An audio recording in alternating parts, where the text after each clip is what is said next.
వేరే మత విశ్వాసాలను అనుసరించేవారు రిజర్వేషన్ల కోసం తమను తాము హిందువులుగా పేర్కొనడంపై సుప్రీంకోర్టు తీవ్రంగా మండిపడింది.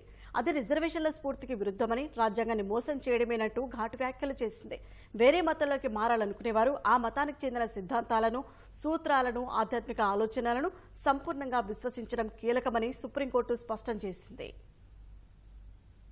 వేరే మత విశ్వాసాలను అనుసరిస్తూ కేవలం రిజర్వేషన్ల ప్రయోజనాలను పొందడానికే తమను తాము హిందువులుగా పేర్కొనడాన్ని సుప్రీంకోర్టు తప్పుపట్టింది.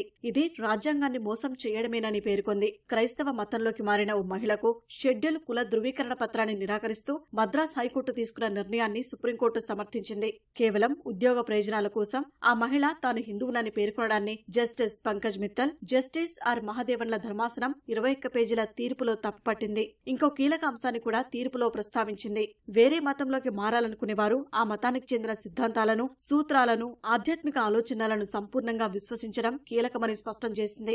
మారే మతంపై ఎలాంటి విశ్వాసం లేకుండా మత మార్పిడి ఉద్దేశం కేవలం రిజర్వేషన్ల ప్రయోజనాల కోసమైతే అనుమతించమని సుప్రీం ధర్మాసనం వ్యాఖ్యానించింది. అలాంటి ఉద్దేశాలు ఉన్నవారికి రిజర్వేషన్ల ప్రయోజనాలు కల్పిస్తే అది రిజర్వేషన్ల స్ఫూర్తికి విరుద్ధమని అత్యున్నత న్యాయస్థానం వెల్లడించింది. సమర్పించిన సాక్ష్యాల ప్రకారం క్రైస్తవ మతాన్ని పిటిషనర్ అనుసరిస్తున్నారని, చర్చికి వెళ్తున్నారని నిర్ధారణ అయిందని ధర్మాసనం తెలిపింది.